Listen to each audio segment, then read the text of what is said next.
নমস্কার বন্ধুরা, আমি তপতি রান্নাঘরে আপনাদের সবাইকে স্বাগত। আজকে আপনাদের বানিয়ে দেখাবো আলু দিয়ে পনিরের রেসিপি। এই রেসিপিটি কিভাবে বানালাম চলুন ঝটপট দেখে নিন। গ্যাসটা অন করে নেব। গ্যাসে একটি কড়াই নিয়ে নিয়েছি। কড়াইতে একটু সর্ষের তেল দিয়ে নেব। পনির টুকরো করে কেটে নিয়েছি। পনিরগুলোকে একটু লাল করে ভেজে তুলে নেব। তেলটা গরম হয়ে গেছে, এবার পনিরগুলোকে ভেজে নেব।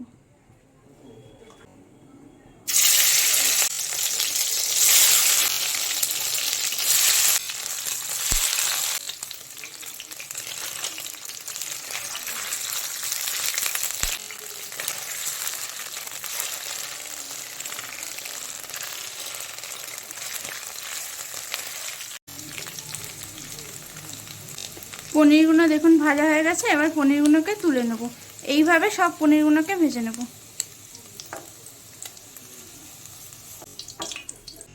দেখুন পনিরগুলো সব ভাজা হয়ে গেছে, আর বাটিটার মধ্যে গরম জল রেখেছি নুন দিয়ে। এবার পনিরগুলো ওর মধ্যে ভিজিয়ে রেখে দেব।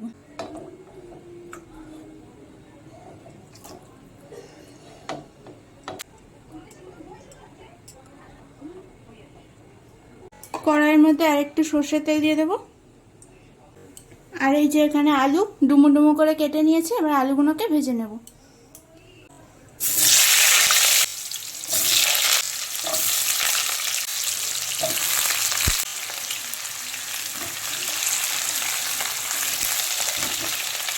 একটু নুন দিয়ে দেবো।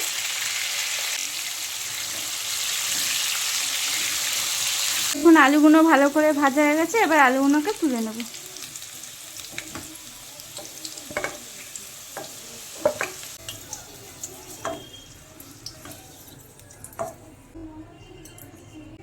দেখুন আলুগুলো সব ভালো করে ভাজা হয়ে গেছে। এবার তেলের মধ্যে গরম মশলা একটু গোটা জিরে ফোড়ন দিয়ে দেবো, আর একটা শুকনো লঙ্কা দিয়ে দেবো। 1 চামচ চিনির গুঁড়ো দিয়ে দেবো। চিনিটা দিলে তরকারির কালারটা ভালো আসে। দেখুন ফোড়নটা ভালো করে ভাজা হয়ে গেছে। এখানে আদা, টমেটো, কাজু বাদাম আর পোস্ত একসঙ্গে বেটে নিয়েছি, এবার এটাকে দিয়ে দেবো পেস্টটা।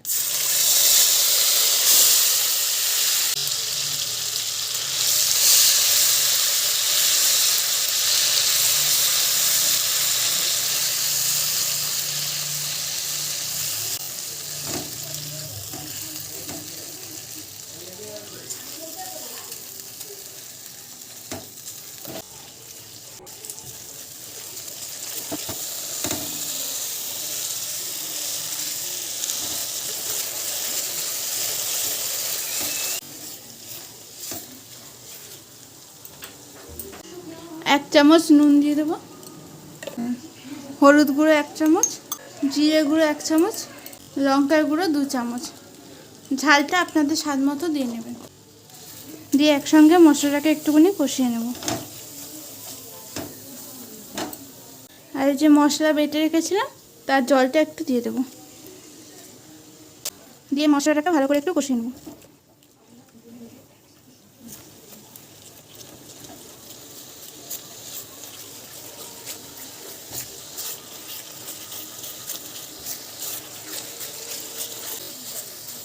দেখুন মশলাটা ভালো করে কষানো হয়ে গেছে।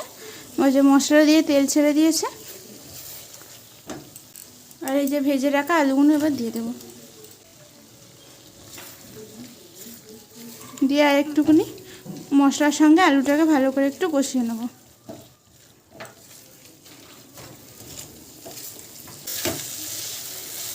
আলুর সঙ্গে মশলাটাকে একটু কষানো হয়ে গেছে, এবার পরিমাণ মতো জল দিয়ে দেব।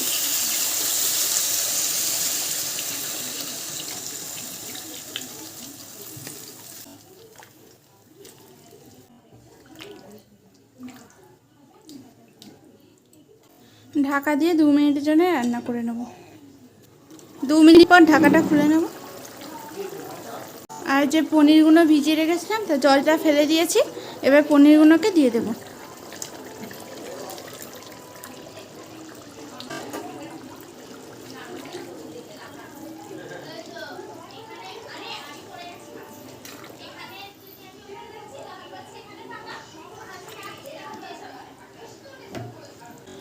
ঢাকা দিয়ে আরও 3 মিনিট রান্না করে নেব। 3 মিনিট পর ঢাকাটা খুলে নেব।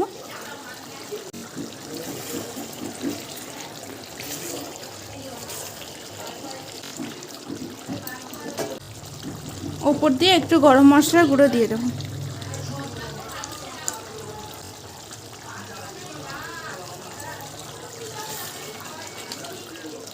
দেখুন তরকারিটা আমার একদম রেডি হয়ে গেছে।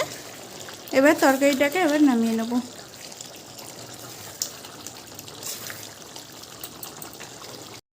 আলু দিয়ে আমার নিরামিষ পনিরের রেসিপি রেডি হয়ে গেছে। এইভাবে একবার রেসিপিটি বানিয়ে দেখুন। ভাত, রুটি, পরোটা, লুচি সবের সঙ্গে খুব ভালো লাগে খেতে। যদি আমার রেসিপিটি ভালো লাগে লাইক, কমেন্ট আর সাবস্ক্রাইব করে দেবেন। পাশে থাকা বেল আইকনটি প্রেস করে অল করে রাখবেন, যাতে আমার ভিডিও নোটিফিকেশন সবার আগে আপনার কাছে পৌঁছায়। ফিরে আসছি নতুন কোনো রেসিপি নিয়ে।